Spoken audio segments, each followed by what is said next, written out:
بسم اللہ الرحمن الرحیم۔ السلام علیکم دوستو، ویلکم کرتے ہیں اپنے چینل پر۔ بیان آپ کے لیے لے کر حاضر ہوئے ہیں قاری محمد حنیف ملتانی صاحب کا، اور عنوان ہے بادشاہ ابراہیم بن ادھم کیسے فقیر بنے، بادشاہ اور ایک نیک بزرگ کی کہانی۔ بہت ہی دلچسپ واقعہ ہے، تو چلیے چلتے ہیں بیان کی جانب۔ خواجہ ابراہیم ابن ادھم رحمت اللہ علیہ بادشاہ وقت ہیں، شہر بلخ کے بادشاہ ہیں۔ دل میں آیا کہ میں اللہ اللہ کروں، درویشی اور فقیری میں اپنا وقت گزاروں۔ کیا ہے یہ حکومت، کیا ہے یہ تاج و تخت، کچھ بھی نہیں ہے۔ اسے چھوڑ کر الگ ہو گئے۔ آج کل تو کہانی معلوم ہوتی ہے کہ تخت و تاج خود بھی کبھی کسی نے چھوڑا ہوگا۔ یہ اس زمانے کی بات ہے جب خوف خدا بادشاہوں کے دلوں میں ہوا کرتا تھا کہ مجھ سے بعد پرس ہوگی۔ سیدنا فاروق اعظم رضی اللہ تعالیٰ عنہ فرماتے ہیں، اگر میری حکومت میں ایک کتا بھی پیاسا رہ گیا، قیامت میں اللہ پاک پوچھے گا حکومت تیری تھی، میرا کتا پیاسا کیوں رہا؟ ایک عورت نے مدینے میں بلی پال رکھی تھی، وہ کہیں گئی دور اور مکان میں بلی کو بند کر گئی۔ اسے زیادہ وقت لگ گیا، وہ بھوک پیاس کی وجہ سے مر گئی بلی۔ مدنی کریم صلی اللہ علیہ وسلم نے فرمایا جب وہ عورت مری، میں اس عورت کو جہنم میں جلتا ہوا دیکھ رہا ہوں۔ جو خدا بلی کی اور کتے کی پیاس کو برداشت نہیں کر سکتا، تم اس خدا سے یہ امید نہیں رکھتے کہ وہ ہم سے بھی پوچھے گا۔ آدمیوں کے بارے میں وہ خدا نہیں پوچھے گا، انسانوں کے بارے میں نہیں پوچھے گا، ماں باپ کے بارے میں نہیں پوچھے گا، استاد اور پیر کے بارے میں نہیں پوچھے گا۔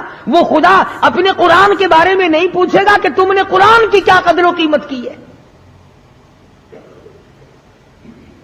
تو خواجہ ابراہیم ابن ادھم رحمت اللہ علیہ نے بلخ کی بادشاہت کو ٹھوکر مار دی۔ فرمایا یہ پڑا تمہارا تخت و تاج، اٹھاؤ اسے، یہ کیا دولت ہے، کچھ بھی نہیں۔ کچھ دنوں کے بعد خواجہ صاحب سے ملاقات ہوئی بادشاہ کی، وہ بھی کوئی نیکی آدمی ہوگا، کہنے لگا کہ اگر آپ چاہیں تو میں آپ کی بادشاہت اب بھی لوٹا سکتا ہوں۔ کبھی کبھی ہوتا ہے نا، آدمی تیش میں آ کر نیکی کا ارادہ کر بیٹھتا ہے، تیش میں آ کر نیکی کا پروگرام بنا لیتا ہے، مگر پھر پچھتاتا ہے کہ اے کاش میں ایسا نہ کرتا۔ کئیوں کو دیکھا حج کر کے پچھتاتے ہوئے، لو جی اتنے پیسوں سے مکان بن جاتا تو اچھا تھا، اتنے پیسوں سے میں زمین خرید لیتا تو اچھا تھا، کوئی کاروبار ہو جاتا تو روزی کا سلسلہ بن جاتا۔ کئیوں کو دیکھا، مگر خواجہ ابراہیم ابن ادھم رحمت اللہ علیہ ولی کامل ہے، جنہوں نے تخت و تاج کو ٹھوکر مار دی اللہ کی یاد کے مقابلے میں۔ بادشاہ کہنے لگا اگر آپ چاہیں تو میں آپ کی سلطنت کو واپس لوٹا دوں، آپ کو تخت شہنشاہی دے دوں، آپ قبول فرمائیں۔ رونے لگے اور فرمایا میں لے کر کیا کروں گا، بادشاہی کے لوازم اور ہیں، بادشاہی کے لوازم اور ہے، اور گدائی کے نرالے طور ہے۔ مجھے میری فقیری میں، مجھے میری درویشی میں، مجھے اللہ اللہ کرنے میں جو مزہ آتا ہے وہ سلطنت اور تخت و تاج میں تجھے کبھی نہ آیا ہوگا۔ کب آ سکتا ہے؟ فرمانے لگے تتجافا جنوبهم عن المضاجع يدعون ربهم خوفا وطمعا ومما رزقناهم ينفقون۔ فرمایا سر سجدے میں رکھ کر میں ایک مرتبہ یوں کہتا ہوں سبحان ربی الاعلی، جو اس میں مزہ آیا وہ ساری عمر کی بادشاہت میں مزہ نہ آیا۔ وہ کیف کہاں، وہ لذت کہاں، وہ سرور کہاں، وہ تمام حلاوت کہاں جو پروردگار عالم نے اپنی یاد میں رکھی ہے۔ اور خدا کو یاد وہ آدمی کرے گا جو اللہ کے ڈر کو پہلے دل میں بسا لے گا۔ فرمایا اتقوا اللہ وکونوا مع الصادقین۔